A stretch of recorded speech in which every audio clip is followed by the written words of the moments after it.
everybody grab your Bibles and let's go to Zechariah. And everybody said, where? Don't feel ashamed if you have to go to the table of contents. It's not one we usually go to. And frankly, there's a good reason.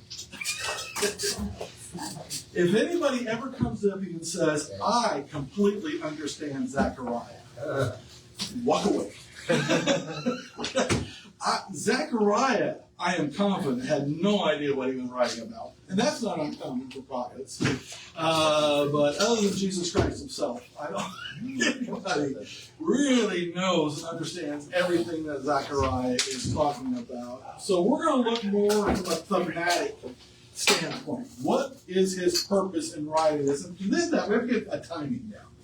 Now, we've gone through several of the prophets, major prophets like Isaiah. Isaiah was writing about almost 100 years before actual captivity.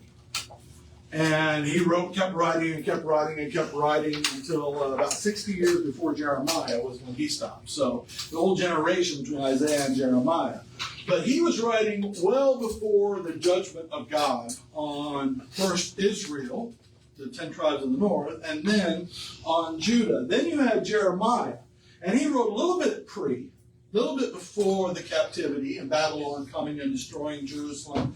But then he also wrote to them during that 70-year captivity. Wrote to them great things like, hey, you're going to be there for 70 years, so just relax, get married, build houses, start businesses. In 70 years, you're coming home, so don't worry about it, right? Great ideas on God's judgment, right? If it's happening, just keep working, right?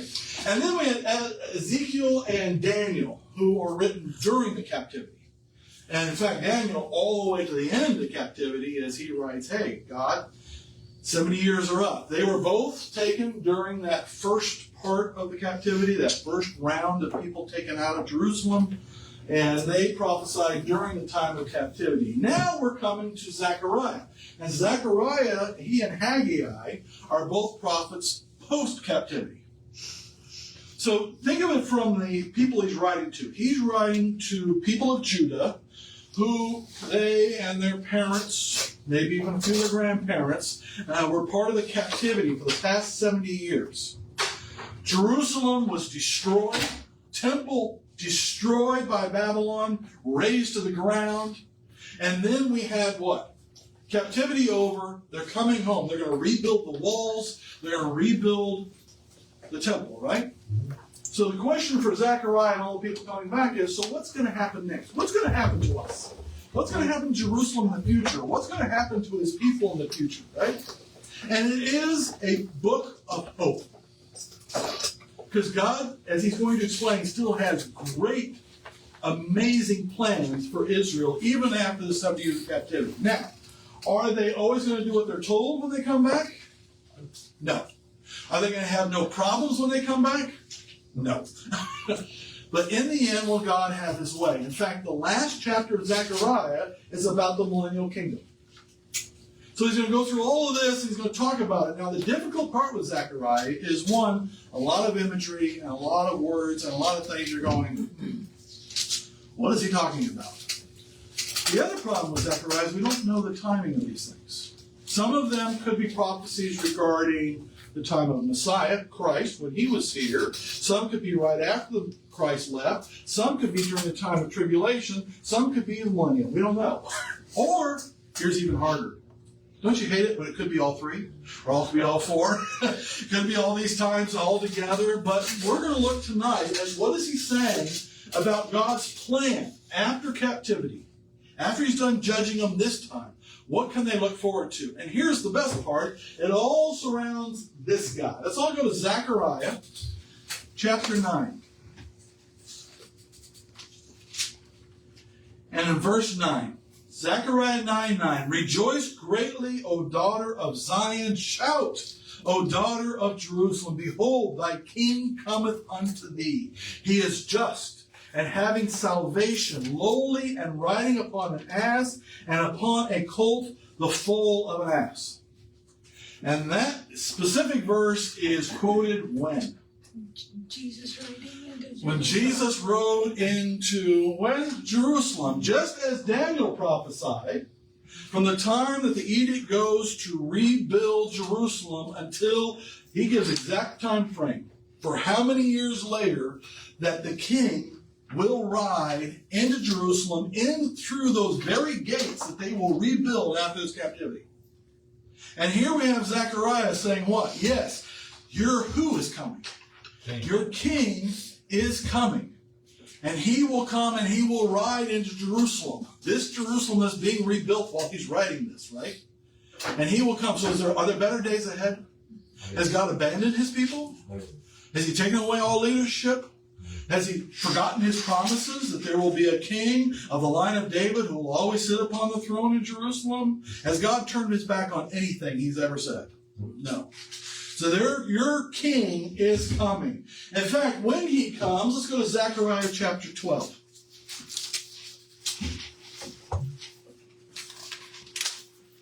There is going to be mourning. Not M-O-R-N-I-N-G, M-O-U-R-N-I-N-G, which means there will be crying, there will be lamenting, there will be wailing.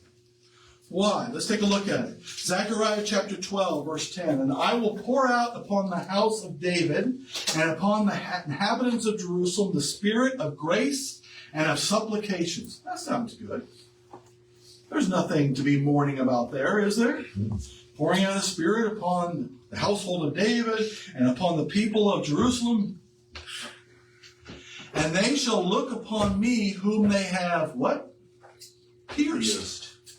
And they shall mourn for him, as one mourneth for his only son, and shall be in bitterness for him, as one that is in bitterness for his firstborn. So is the king coming? Well, that's chapter 9, verse 9. And what's going to happen to that king? He's going to be pierced. And who's going to pierce them? They are. The inhabitants of Jerusalem, those of Zion, will pierce him through, and they will look upon him, and they will what? Mourn.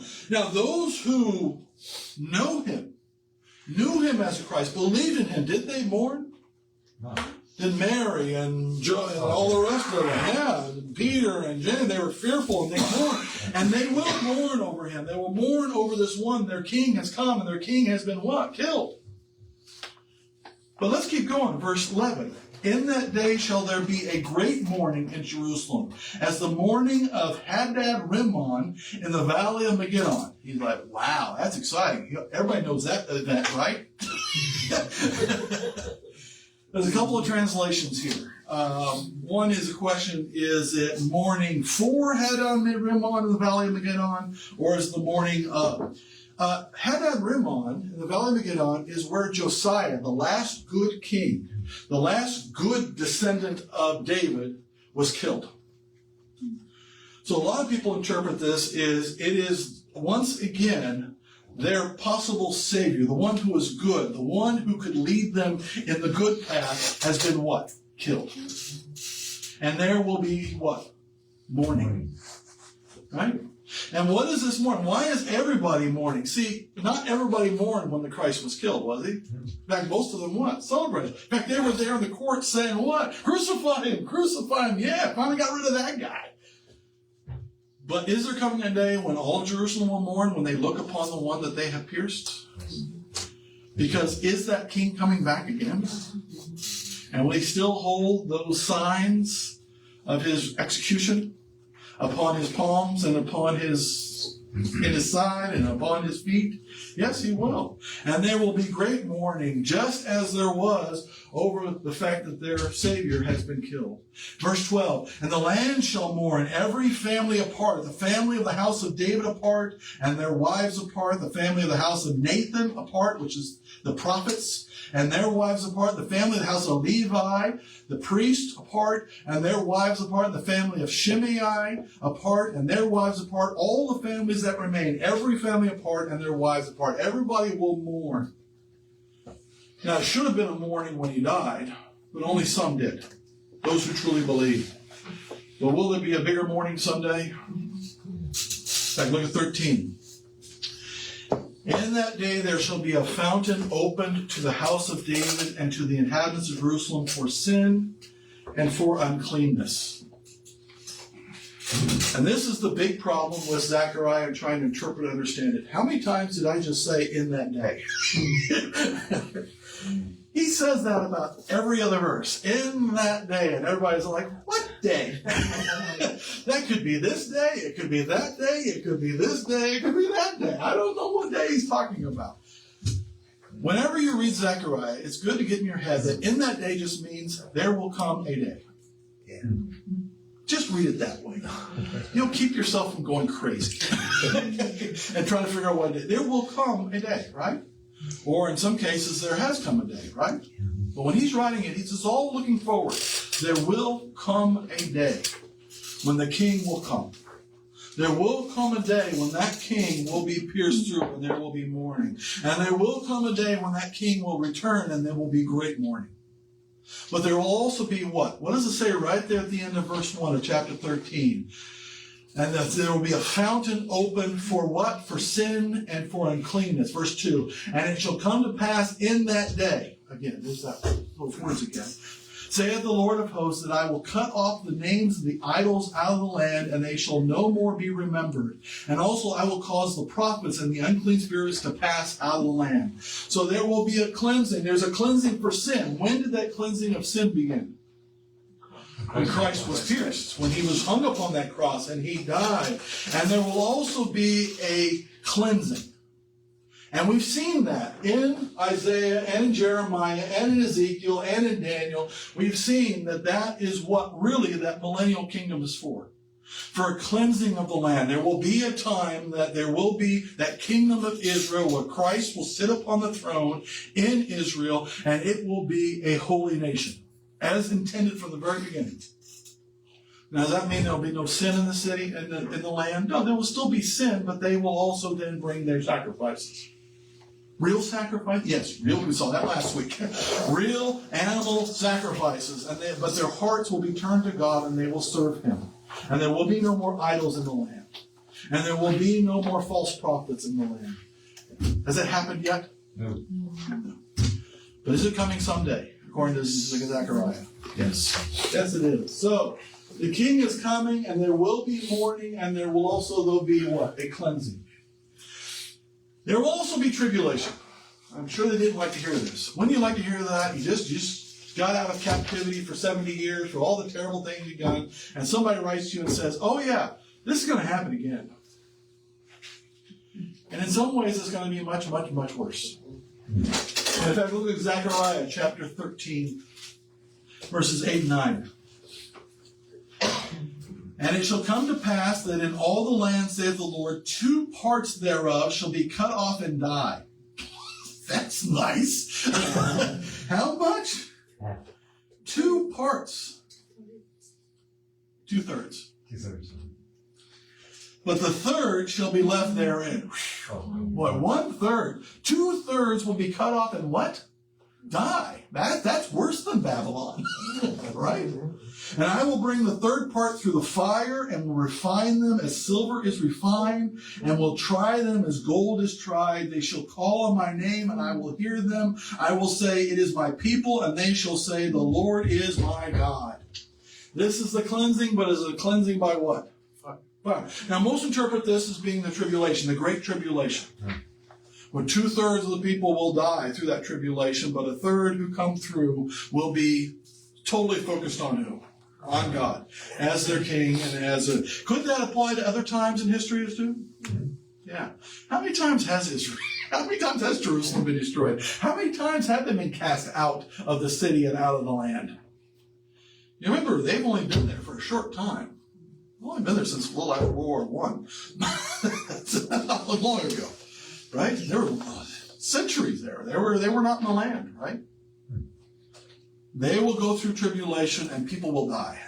2/3, a majority will die, but those who are left will be totally sold on who? Their hearts will be totally turned toward who? God. In fact, let's keep going.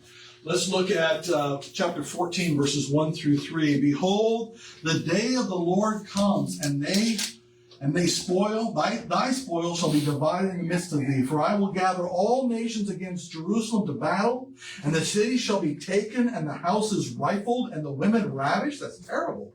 And half of the city shall go forth into captivity, and the residue of the people shall not be cut off from the city. Then shall the Lord go forth and fight against those nations as when he fought in the day of battle. And again, this is so hard to understand what he's talking about, except let's just get to the point of it. Jerusalem's coming back from captivity. Is there going to be another time when this city is going to be destroyed? When the house of God is going to be destroyed? When people will be abused? Is it going to happen again? In fact, when did it happen? Right after Christ was killed. What happened in 70 A.D.? The Romans came and destroyed them. What happened when the Muslims came in and they destroyed the city? And how many times has this happened? And again, a lot of people are like, even my book right here, my Bible right here says this is Armageddon. This can't be Armageddon. Because you see anything in the book of Revelation or anywhere else that says when they march upon Jerusalem, they actually make it there? They actually go in and destroy the city? They actually go in and ravish women? Does it talk about any of that? No, they don't make it. Because who defends them? God. And that's the way I read it is verses 1 and 2 is basically, again, talking about what is going to happen to this place that they are rebuilding. What's going to happen to these people in the future. But verse 3 is the good one, isn't it? There will be a day when then the Lord shall go forth and fight against those nations. Will the Lord defend his city? Yes. He will. In fact, let's look specifically at that. Zechariah chapter 9. Verse 14.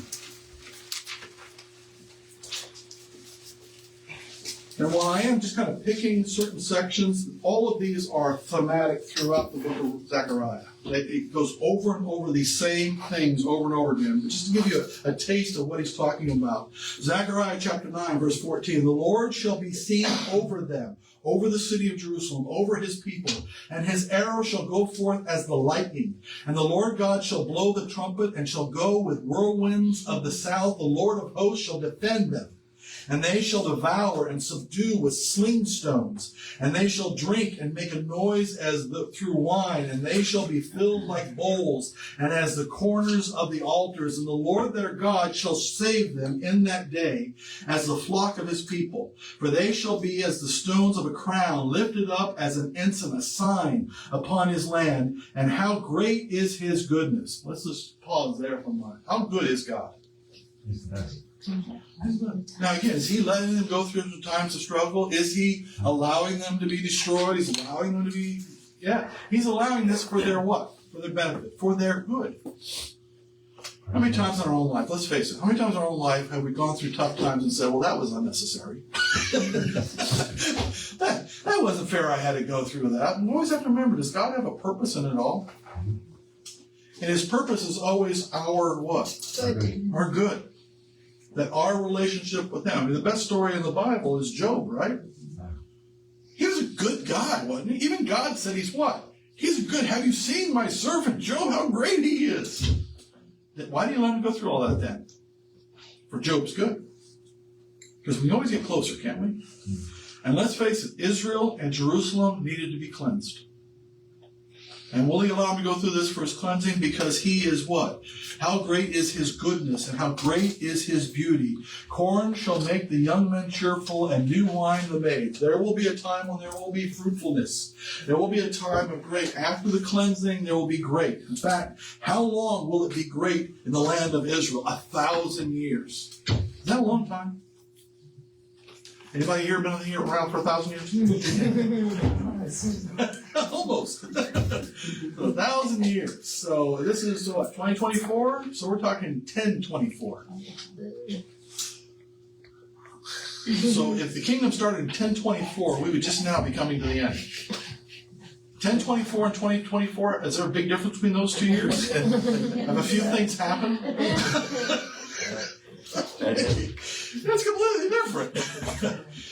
And it'll be that way for 1,000 years. There will be a time because God is good. And the purpose of all of it is cleansing, right? Making them right with Him. But who in the end will defend them? God Himself will defend them. He will make sure they go on. He will make sure there's always a remnant. He will make sure that there's a purpose, and there's a good purpose to it all. In fact, look at chapter 12, verses 8 and 9. Here's that phrase again. In that day, and in other words, how are we going to read that? There is coming a day when the Lord shall defend the inhabitants of Jerusalem, and he that is feeble among them at that day shall be as David. The weakest of them shall be as strong as David, who was an amazing soldier. And the house of David shall be as God, as the angel of the Lord before them. And it shall come to pass in that day that I will seek to destroy all the nations that come against Jerusalem. Not only will he defend them, but he will be victorious, won't he? And again, we know that in Armageddon. But let's face it. Every nation that has done things to Israel, how's that worked out for them? In the end, what happened to the Romans? They were destroyed by a bunch of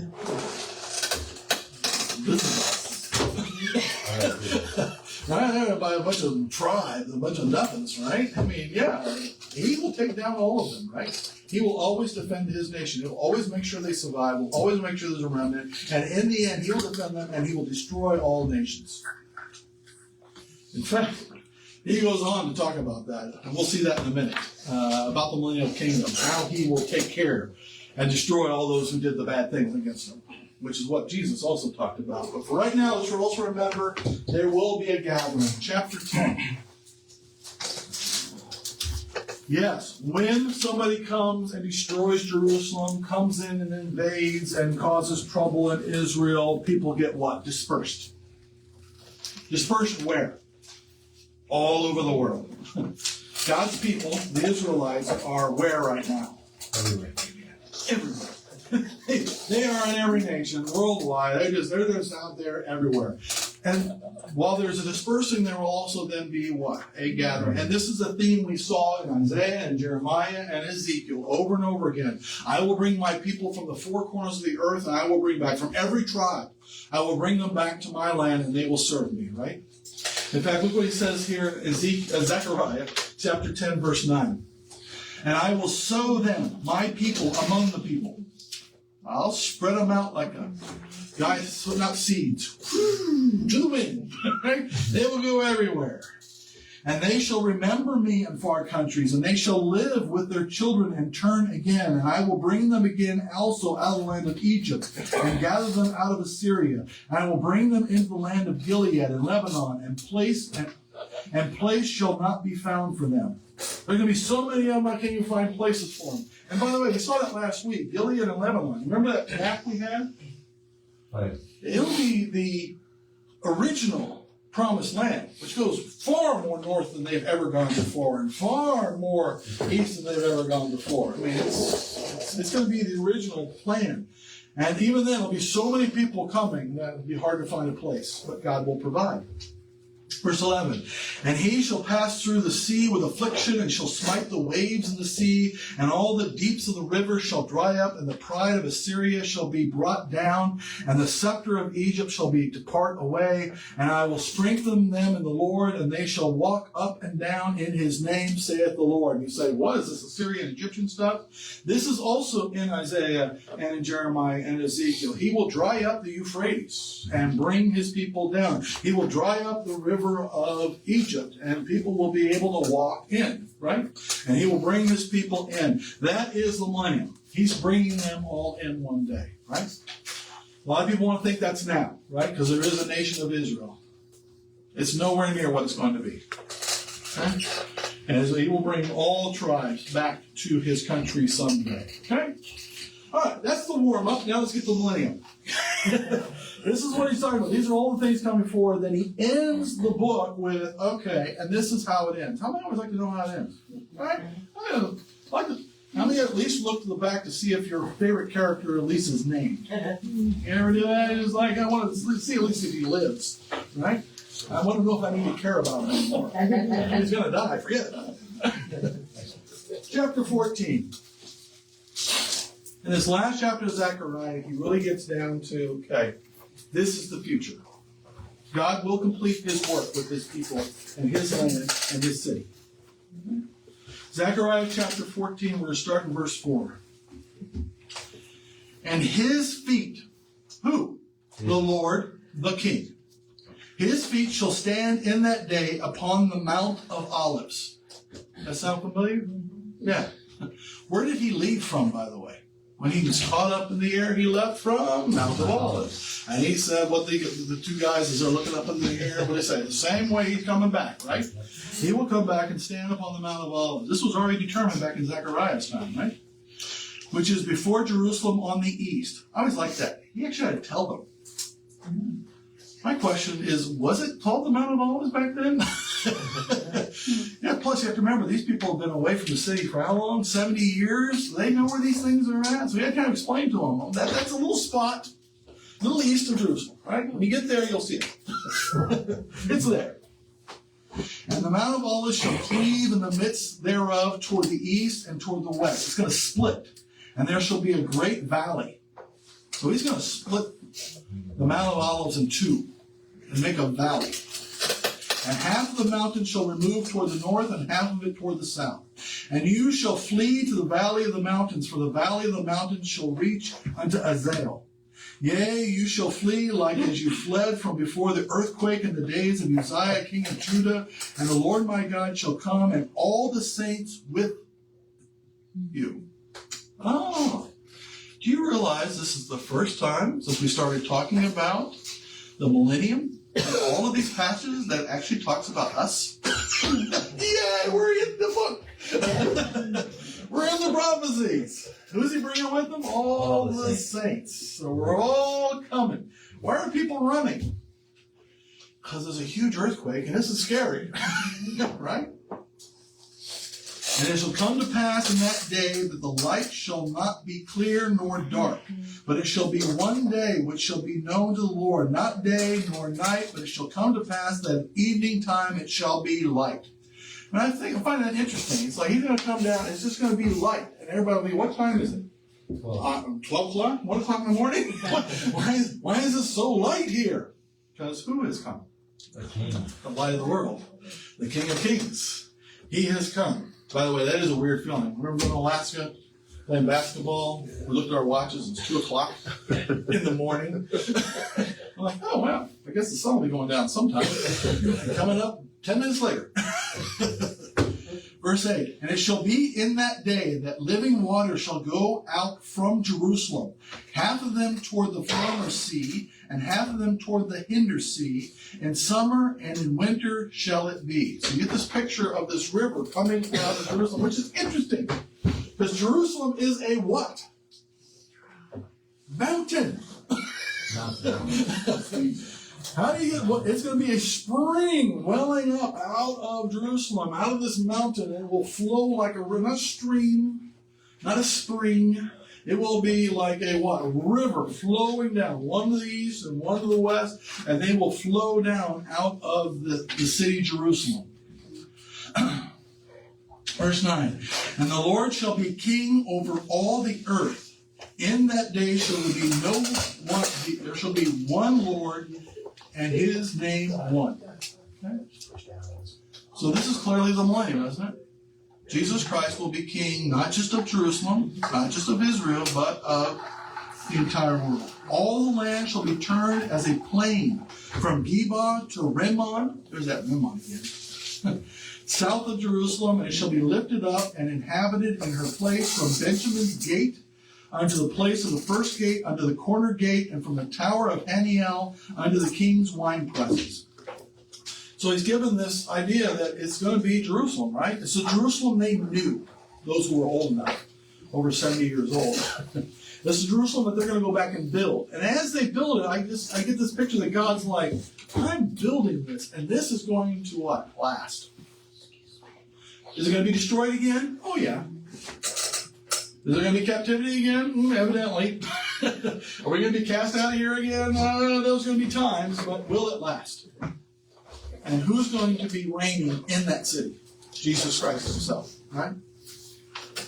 Verse 11, and men shall dwell in it, and there shall be no more utter destruction, but Jerusalem shall be safely inhabited. And when the millennium comes, Jerusalem will not have to worry again about being destroyed by other people. Now, let's get something straight. When the new heaven and new earth come, Jerusalem's going down, like the rest of everything else. And it will be all destroyed by fire, and there will be a new heaven, a new earth, and a new Jerusalem, right? Mm-hmm. But it will not be destroyed by people, right?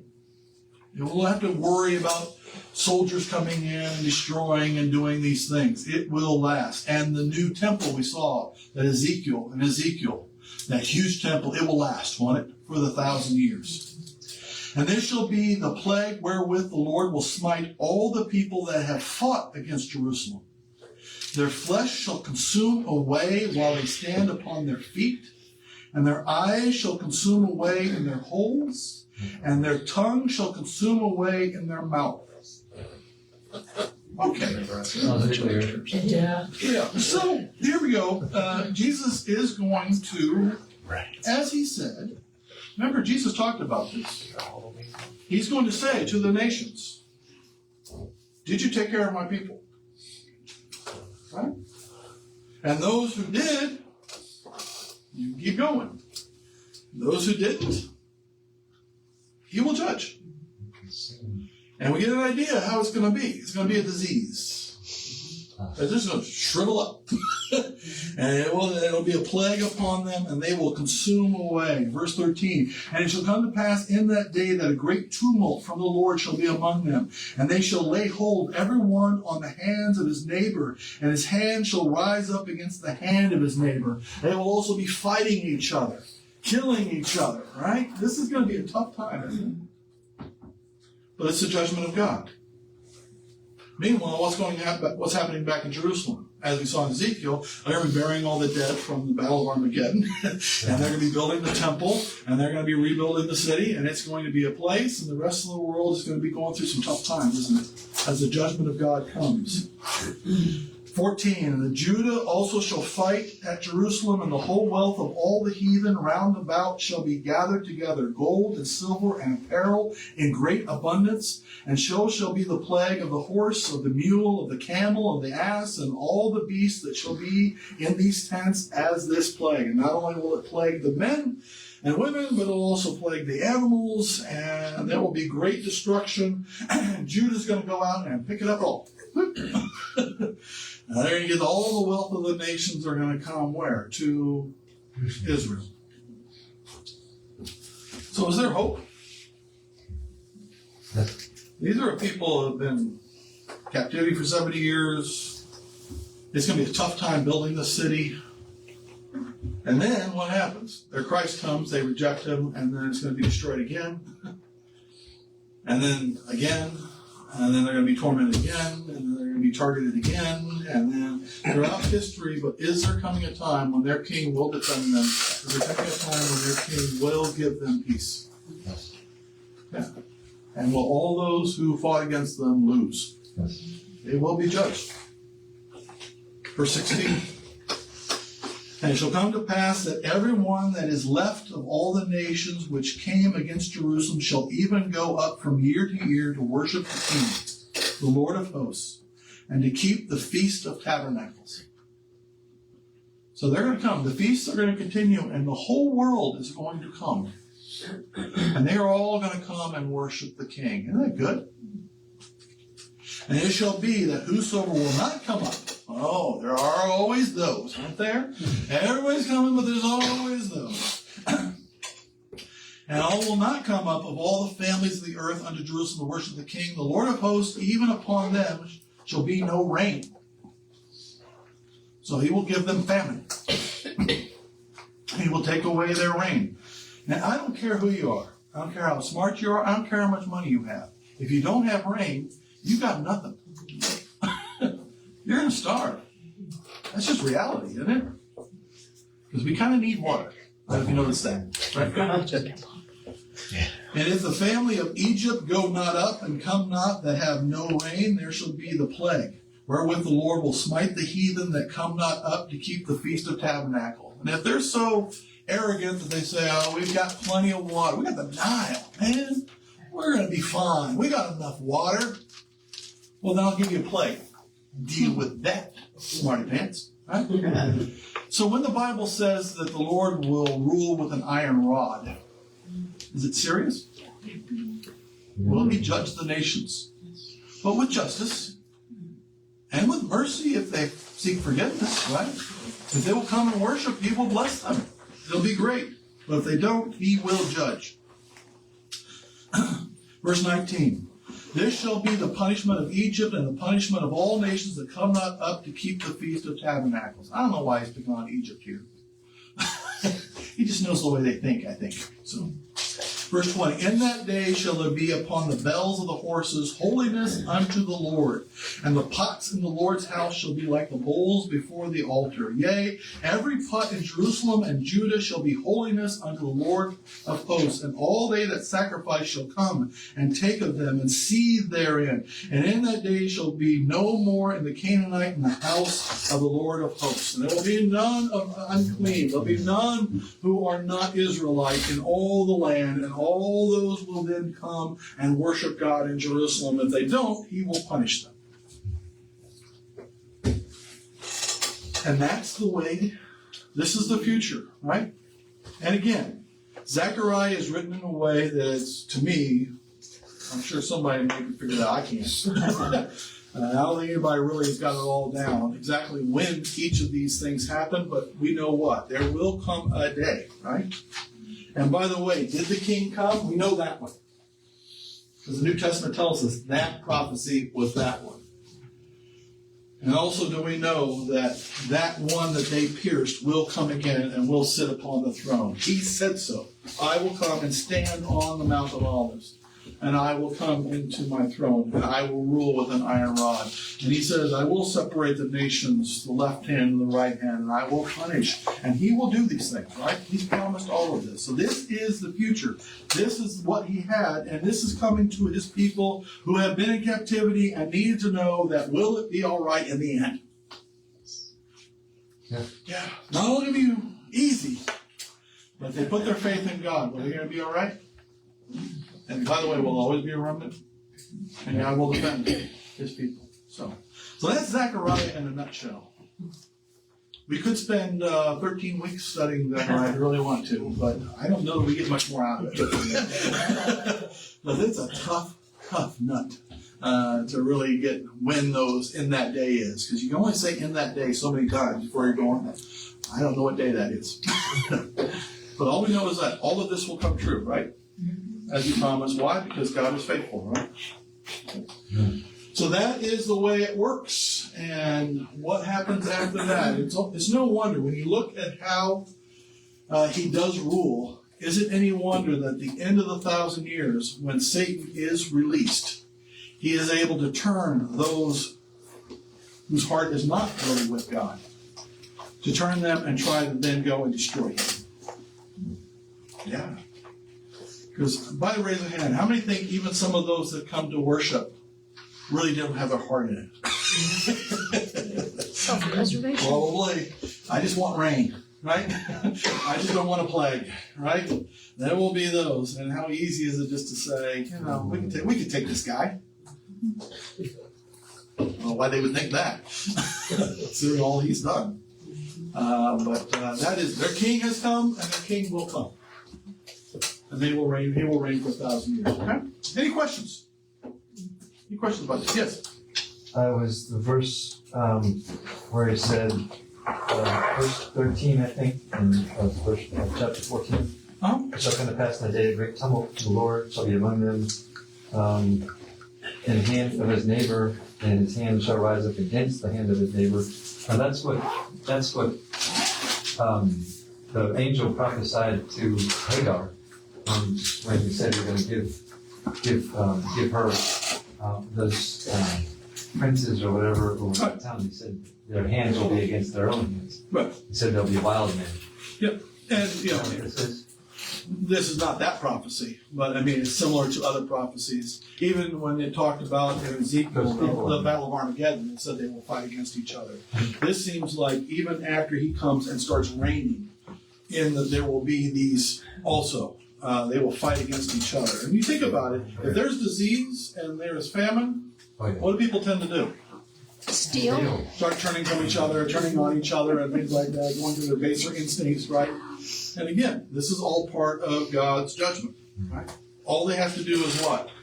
Turn to the king and worship him, and then he will provide. By the way, is that true today? He will give us salvation, and he will be our shepherd, and he will watch over us, and he will give us everything we absolutely need. Is that true? Yes. Yeah. All we have to do is what? Turn to him, right? So the rules really don't change at all, do they? Just changes that he's sitting on the throne. Right? Any other questions? Good question.